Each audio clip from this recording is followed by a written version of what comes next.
कालिया नाग कहता है कि मुझे गरुड़ जी मारने आ जाएंगे। तो प्रभु कहते हैं कि अब आपको गरुड़ जी मारेंगे नहीं, जैसे ही गरुड़ जी आपसे मिलेंगे तो हृदय से लगा लेंगे। क्यों? क्योंकि मेरी मोहर लग गई है।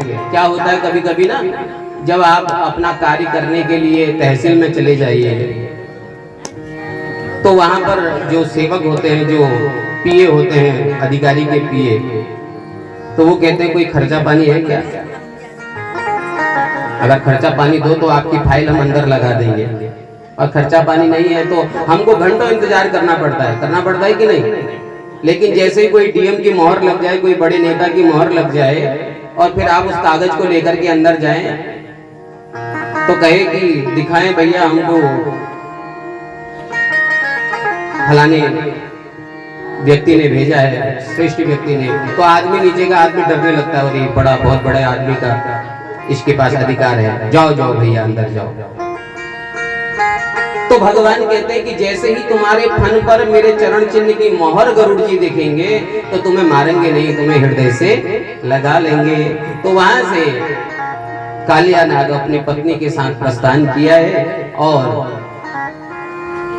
वृंदावन वासियों की कष्ट की निवृत्ति प्रभु ने की। जैसे ही फन पर ऊपर पहुंचे हैं तो सभी वृंदावन वासियों ने देखा, बड़ा आनंद हुआ। रात्रि में वहीं पर रुके और जंगल में आग लग गई। भगवान ने पूरे दावाग्नि का पान कर लिया। कहने का भाव है कि किसी भी प्रकार से अपने भक्तों की कष्ट की निवृत्ति हो। आहा, आज प्रातः भगवान वेणु निनाद कर रहे हैं, मुरली बजा रहे हैं।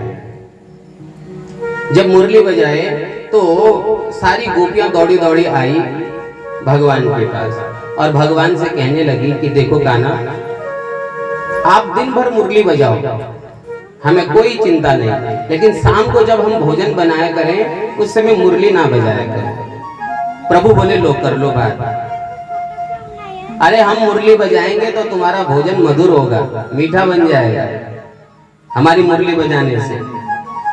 तो गोपियां बोली कान्हा भोजन बनाना तो गया एक तरफ, पहले तो आग ही ना जल पाए, आग जल ही नहीं पाती। बोले क्यों? बोले ऐसा है जैसे तुम मुरली बजाते हो, जो जड़ वो लकड़ियां हैं, जड़ और चेतन जिसमें प्राण नहीं होते वो जड़ होता है, जो जड़ वो लकड़ियां हैं, तो वो आपकी मुरली की आवाज सुनकर के उसमें से पानी निकलने लगता है। अब पानी निकलता है तो हम जला ही नहीं पाते, लकड़ियों पर आग लगी नहीं पाती। अब जब आग ही नहीं जलेगी तो खाना बनेगा कैसे? और जब हम गाय धोने जाती है, जो गायें हैं वो है चेतन, जीवित है, लेकिन जैसे तुम्हारी मुरली की आवाज सुनती है तो वो जड़ हो जाती है, वो दूध देना बंद कर देती है। तुम्हारे मन में तुम्हारी मुरली की आवाज में ही उनका ध्यान चला जाता है। इसलिए दो समय, एक भोजन बनाते हुए, दूसरा गाय दूहते हुए तुम मुरली ना बजाया करो। श्याम सुंदर श्याम सुंदर श्याम सुंदर सवेरे सवेरे तुम मुरली बजाया करो ना। श्याम सुंदर सवेरे, आओ से गाएंगे, दो पद गाएंगे। मुरली बजाया करो ना। श्याम सुंदर सवेरे सवेरे, श्याम सुंदर सवेरे सवेरे तुम मुरली बजाया करो ना, तुम मुरली बजाया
चेहरे में मुस्कान लाइए।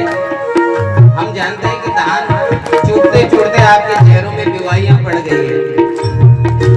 जितना जी चाहे माखन तुम खा लो, जितना जी चाहे तुम खा लो, घर में माखन की क्या कुछ कमी है, घर में माखन की क्या कुछ कमी है।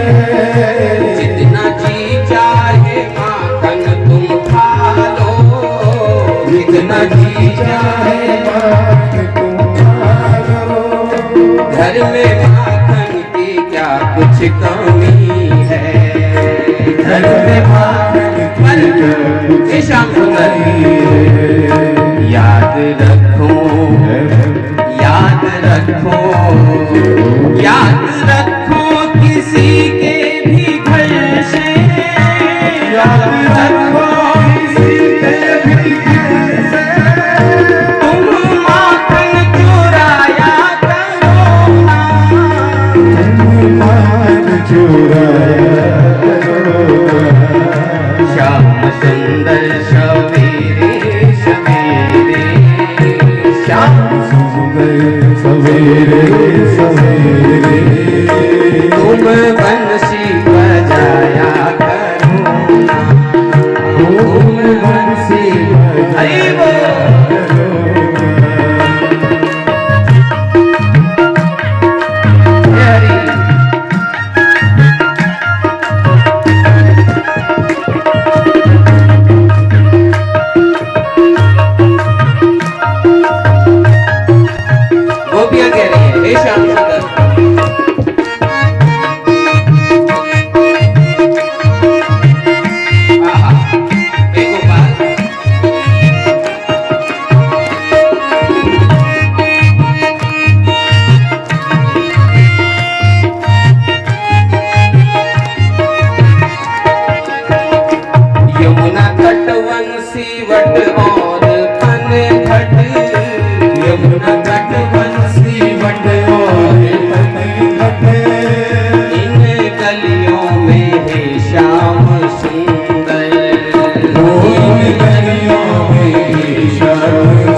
मुस्कुराना मुस्कुराना हंसाना है अच्छा, मुस्कुराना हंसाना है अच्छा, पर हंसा कर रुलाया करो ना, पर हंसा कर रुलाया करो ना। श्याम सुंदर सवेरे सवेरे, श्याम सुंदर सवेरे सवेरे, तुम मुरली बजाया करो ना, तुम मुरली बजाया। याद रखो,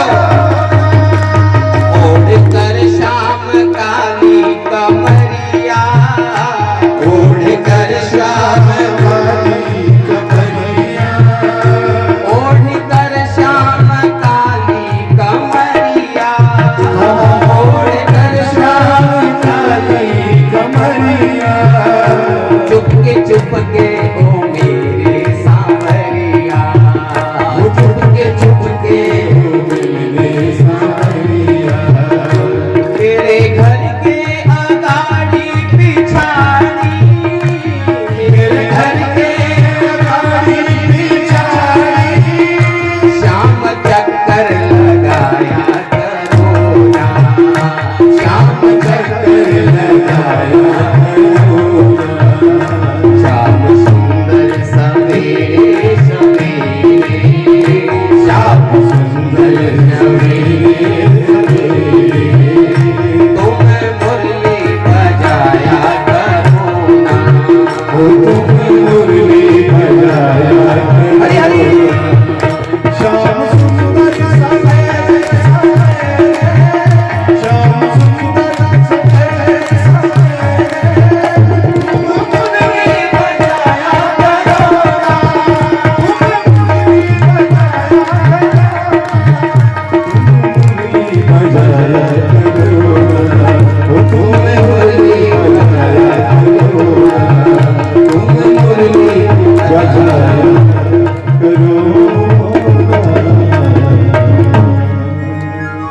हेमंते प्रथमे मासी नंद ब्रज कुमार का, चेरु हविष्यं भुञ्जानां कात्या अर्चयन् व्रतम्,